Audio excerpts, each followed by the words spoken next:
which brings me to a moment I've dreaded and forces me to suspend my long-standing attempt at neutrality.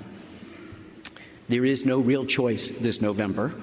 There is only the perpetuation, however flawed and feeble you might perceive it, of our fragile 249-year-old experiment, or the entropy that will engulf and destroy us if we take the other route.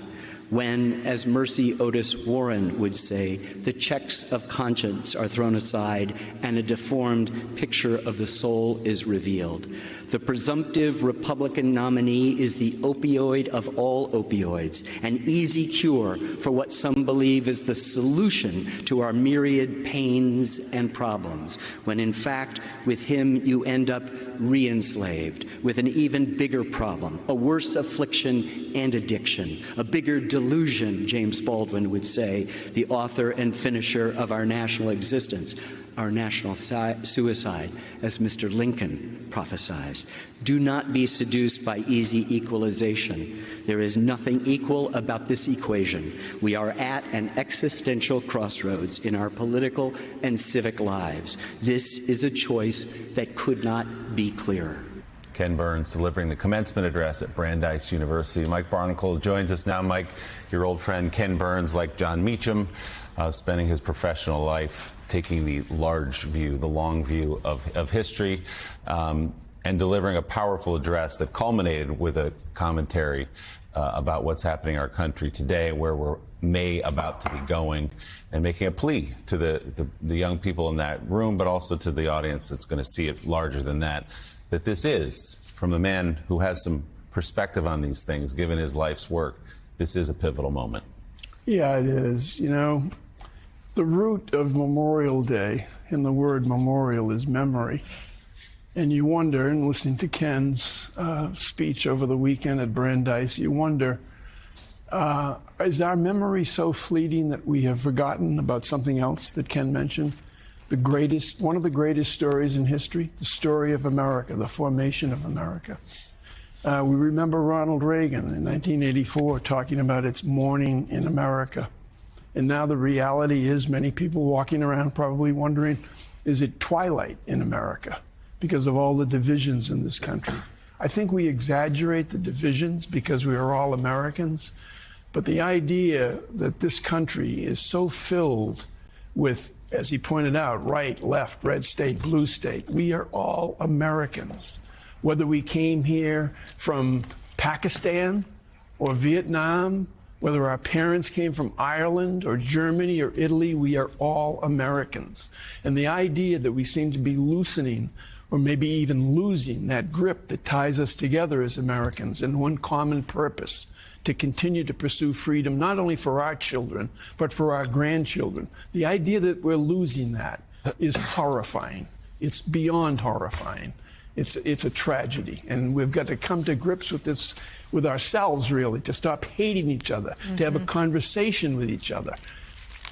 I have no idea the percentage of Americans who don't even know their neighbors, who have never been in their neighbor's home.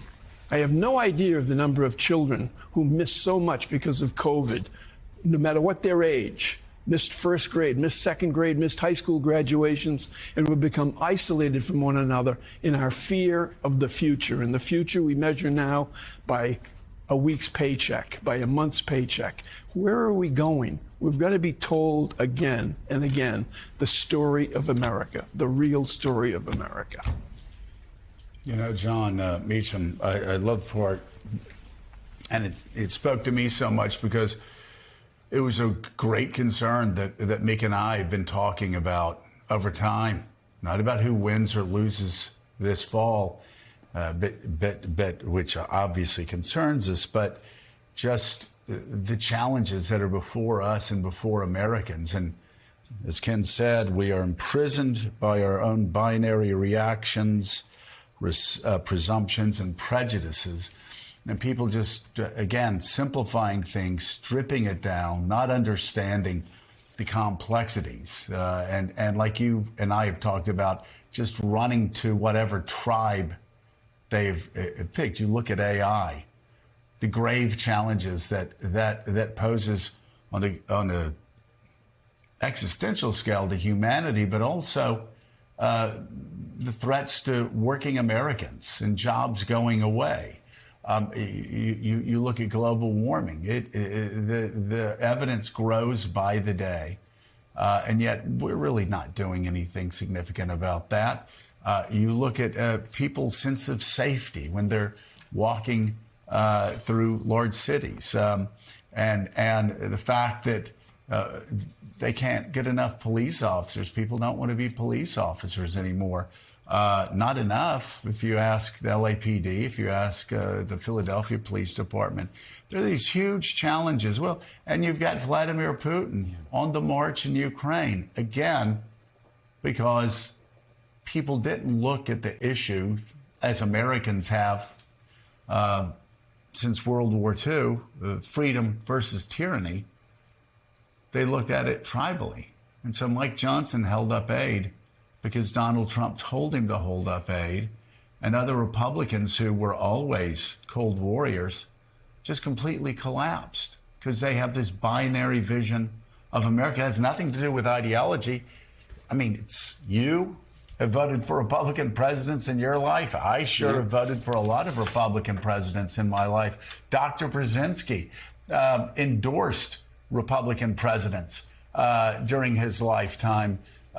It's not a binary choice. You look at who's best for America, but now everything is divided, not by ideas, not by ideology, but the tribalism, where on one side you have a president praising those and the memory of those who gave their lives for America, and on the other side, a vile president, former president, who vile when he talks about the fallen, saying doesn't get it, what was in it for them to defend their country, and decides to write on Memorial Day, instead of lifting up those who gave their all for America, attacking those who opposed him by calling them human scum.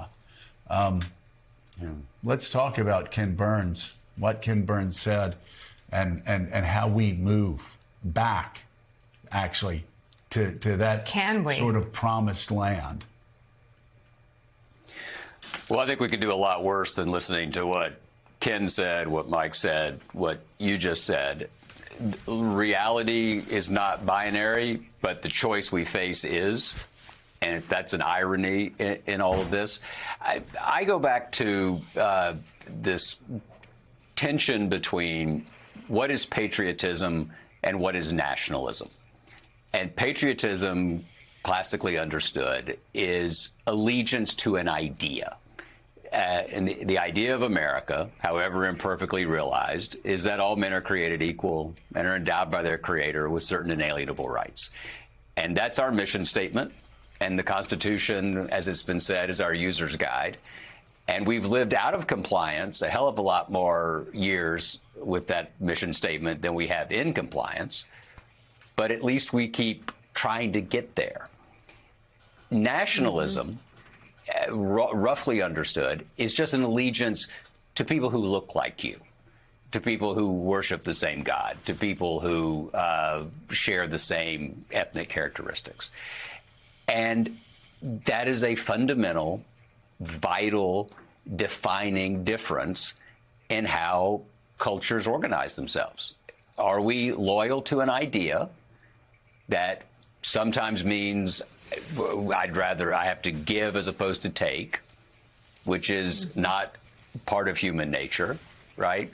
Since the third chapter of Genesis, it's been more fun for us to take than to give, right?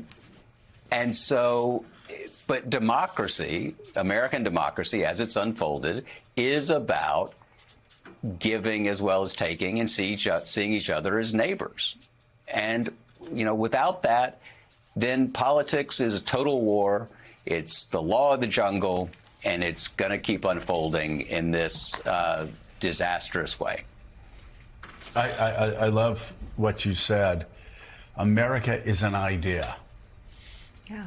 And as General Hayden has said on the show before, America is a creed.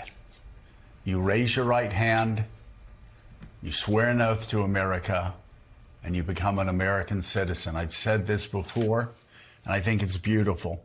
My family has been in this country.